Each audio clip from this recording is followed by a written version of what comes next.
The War of Caernarvon Crescent.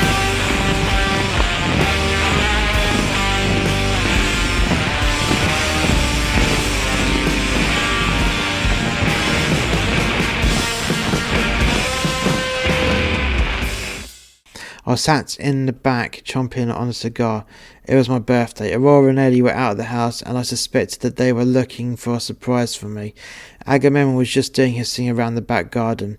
He was having a sniff about with his intermittent digging out the fence. With every chug of my cigar, every exhale was aimed towards the crone side of the fence. You could say it was deliberate and out to piss the crane off. You might have even been right in that assumption, but I was just sat there with a cold tin of beer and my cigar as part of my birthday breakfast. I heard some fake coughing coming from the other side of the fence. I ignored it and continued to enjoy this nice sunny morning, and at this point Agamemnon was busying himself with raping his teddy bear in the middle of the garden.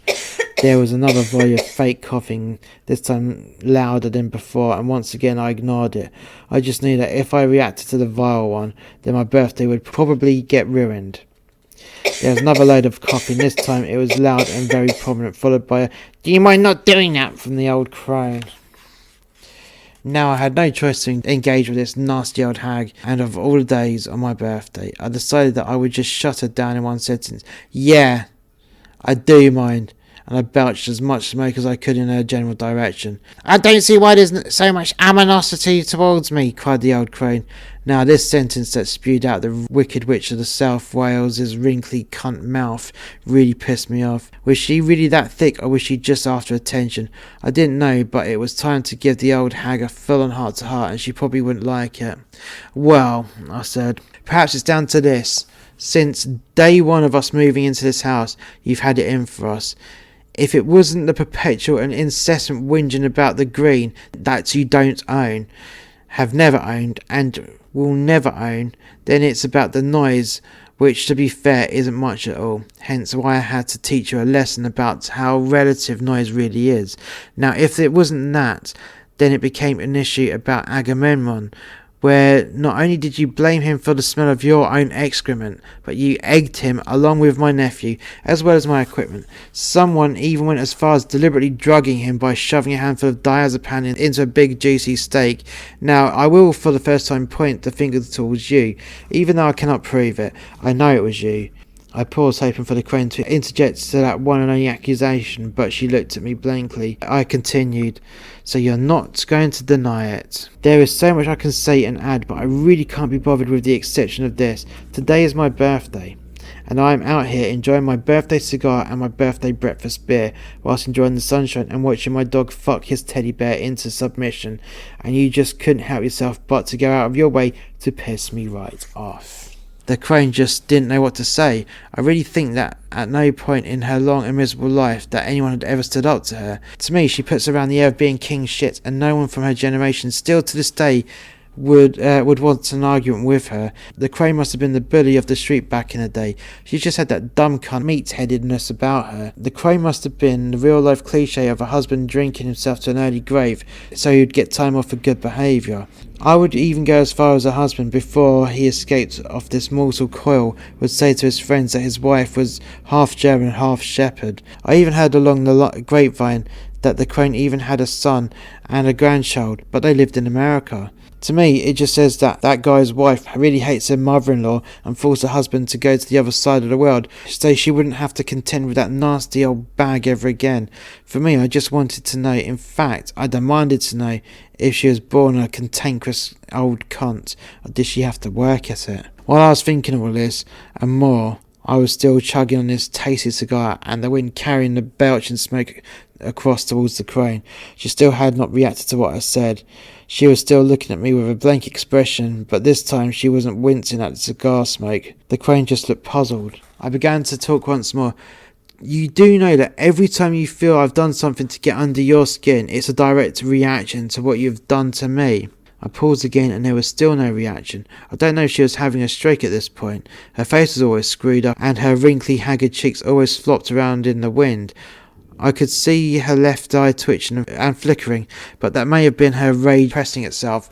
while a metaphorical hamster walking in its spinning wheel of a brain with a Zimmer frame. Nah, she wasn't having a streak, she just didn't know how to process her rage and her warped sense of injustice. Finally she said something. The crane had finally processed what had happened. It was as fast as Windows 95 loading up a picture on a dial-up modem. "I've lived here for over 50 years, the crane snapped towards me, and no one has ever spoken to me like that. Not ever! I blew a deliberate slow plume of cigar smoke directly into the crane's face.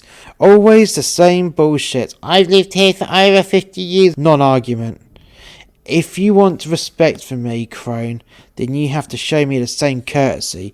Or you can wish in one hand and shit in the other and see what fills up first. I flipped my cigar ash over the fence into her garden. The crane clenched her fists in such a feeble way, and I began to laugh. You may have lived here for 50 years, but that don't mean shit to a man like me. It means nothing to the next man. It only means something to you, and that is fucking sad. It's sad that you see that living here for 50 years is a valid point and a reasonable justification of your bad attitude and shitty behaviour. I belched more smoke towards the crane. Now, I don't see why you chose to spend the end of your life just hating on my family. I would have thought that you would have had something better to do with the last years of your life. The crane was shaking all over with rage at this point. I'm going to get my son to have a word with you. The crane sprayed spit everywhere with her rage. You'll soon see. I laughed. I necked my beer and crushed a can in one hand, followed with a foul-smelling belch. You're in your 80s, which means your son would be in his 60s, and I'm in my 30s. What do you think is going to happen? I said. Besides, he's in America with the people he loves, and not you. So I asked, what the hell are you going to do? Get him to fly over here just for me to laugh at him when he tries to fight me? Oh, I'm really shitting myself, I said, followed by another good chug of my cigar. The crane came back with, the joke's on you, he's coming round tomorrow, and I'm getting in to teach you a lesson. I took one last chug of my cigar and flicked it over the fence into her garden, where it started to burn her cheap-looking artificial grass. I doubt that, I said with a grin. I'm a slow learner. The crane hissed as she turned away from me whilst I chuckled quite loud to myself. What the crane didn't know was the fact that not only the cameras she already didn't know about caught this altercation, but I had upgraded the surveillance system with microphones. More meat for the grinder, I thought to myself. I was quite looking forward to my alleged visit tomorrow. This would be interesting. Not that I wanted to beat 10 barrels of shit out of this old man, but I sure as shit would enjoy telling him that his mother is a cunt-sized piece of shit and should be sent to a home with like-minded miserable old fogies. I rubbed my hands together with excitement as I went into the house to grab another beer from the fridge.